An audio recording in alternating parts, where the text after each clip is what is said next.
नामुदुन सल्ली अला रसूलिल करीम अम्मा बाद औज़ुबिल्लाहि मिनश शैतानिर रजीम बिस्मिल्लाहिर रहमानिर रहीम अस्सलामु अलैकुम वरहमतुल्लाहि वबरकातुहू। मैं हूँ हकीम आसिफ अली राव।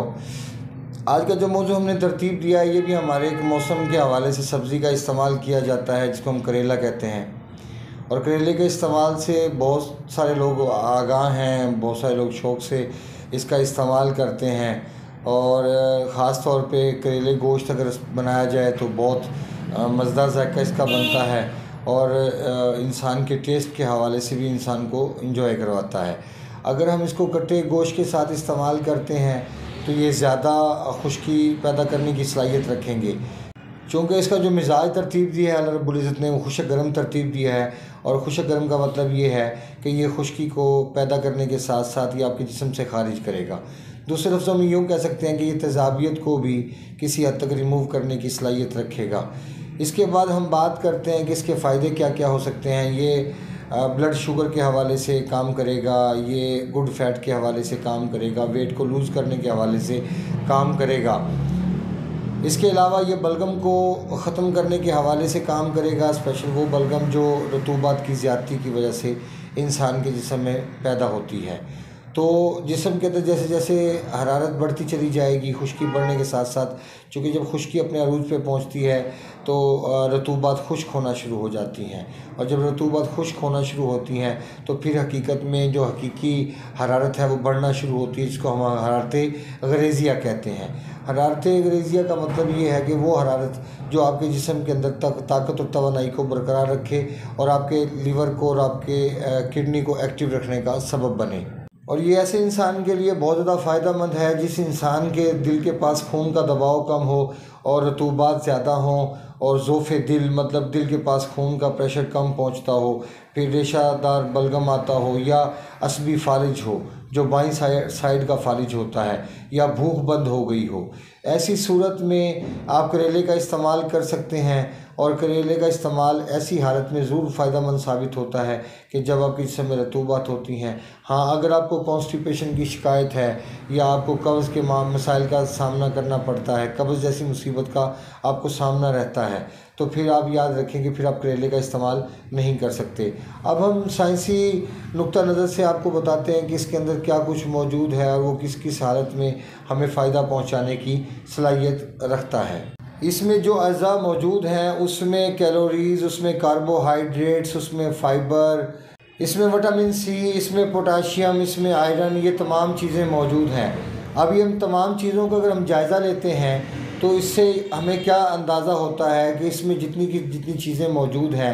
अब आयरन है, ये भी ब्लड को थिक करने का सबब बनता है, यानी सुर्ख ज़र्रात में इजाफ़ा करने का सबब बनता है।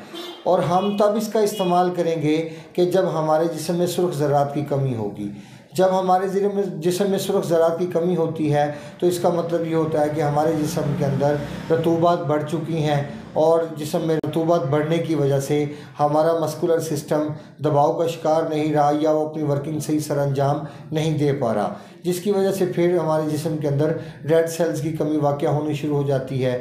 अगर हम ऐसी हालत में करेले का इस्तेमाल करते हैं जब हमारे जिस्म का जो कलर है वो फीका पड़ जाए और सफ़ेद हो जाए और हमें यूरिन भी वाइट कलर का आए, या हमारे हाथ पाँव ठंडे रहते हों, या हमें ब्लड शुगर जैसे मसाइल का सामना हो, ऐसी कोई भी कैफियत है, इसमें आप आँख बंद करके करेले का इस्तेमाल करवा सकते हैं, क्योंकि ये दिल को ताकत देने के हवाले से बेहतरीन अफ़ाल रखता है।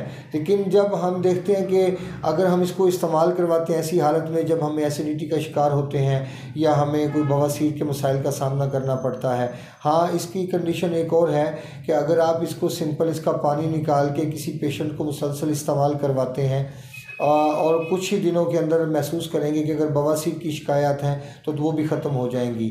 लेकिन इसके साथ किसी ऐसी चीज़ का इस्तेमाल नहीं किया जा सकता जो जिस्म में हरारत को कम करने का सबब बने, क्योंकि करेला हमारे जिस्म में हरारत को बढ़ाने का सबब बनता है।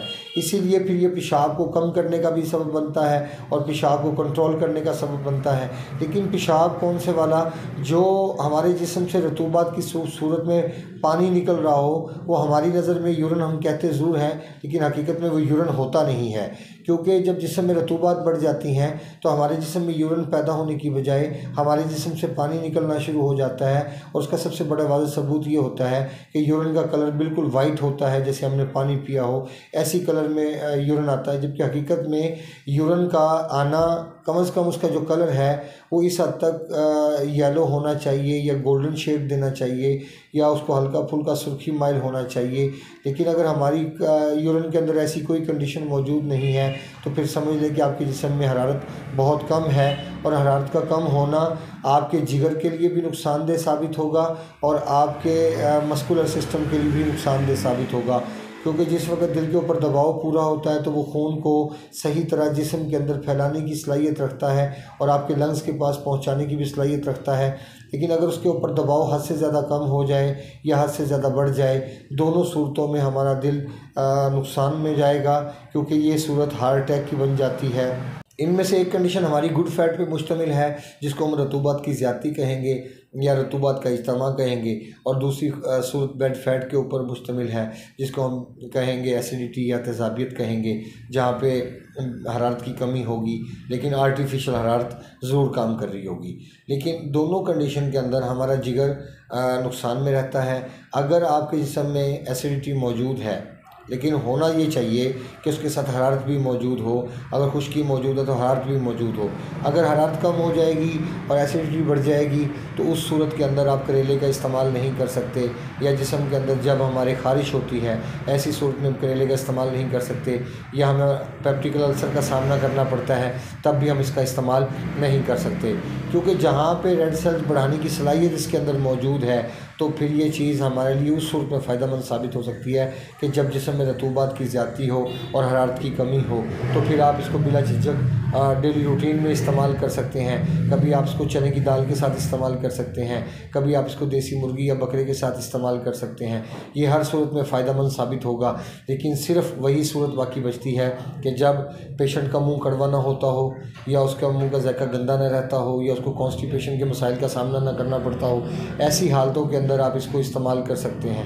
हमेशा हमारी ज़िंदगी के अंदर हर चीज़ का पॉजिटिव और नेगेटिव हमें अल्लाह पाक की तरफ से मिला, लेकिन अफसोस के साथ कहना पड़ता है कि अगर फलों का इस्तेमाल है तब, सब्ज़ियों का इस्तेमाल है तब, ड्राई फ्रूट्स का इस्तेमाल है तब, दूध का इस्तेमाल है तब, दुनिया की कोई भी चीज़ है उसका अल्लाह पाक ने एक मिजाज तरतीब दिया, और हम नुकसान में तब जाते हैं, बीमार तब होते हैं कि जब हम उन चीज़ों का इस्तेमाल करना शुरू कर देते हैं जो हमारे नोटिस में तो नहीं होता, लेकिन हम जायके के तौर पर उसको ज़रूर इस्तेमाल करते हैं और सोचते हैं कि हमारे लिए बड़ा फ़ायदेमंद साबित होगा। लेकिन करेले का इस्तेमाल हम वहाँ करेंगे जहाँ पर हमारी भूख बंद हो गई हो या हमारे जिस्म के अंदर रतूबा ज़्यादा हो। अगर हम ऐसी जगह पर इस्तेमाल करेंगे जहाँ पर इसकी ज़रूरत नहीं है, या खून पहले से ही ठीक है, खून में गाढ़ापन पहले से मौजूद है, और ऐसी जगह पर आप इसका इस्तेमाल करेंगे तो ये मज़ीद गाढ़ा करने का सबब बनेगा, और बजाय इसके कि ये आपको तवानाई फराहम करे, तवानाई फराहम करने की बजाय ये आपको उल्टा बीमारी की तरफ लेके जाएगा। क्योंकि किसी भी चीज़ का इस्तेमाल उस वक्त करना जब हमें उसकी ज़रूरत ना हो हमारे लिए फ़ायदेमंद साबित नहीं होता। अपने दोस्त अहबाब का ख्याल रखें। मिलते हैं इंशाल्लाह मज़ीद इन्फॉर्मेटिव वीडियो के साथ। चैनल को सब्सक्राइब भी कीजिएगा, बेल आइकन को प्रेस कीजिएगा, कमेंट सेक्शन में अपनी राय से ज़रूर आगाह कीजिएगा। वमा अलैना इल्लल बलागुल मुबीन। अस्सलामु अलैकुम वरहमतुल्लाहि वबरकातुहू।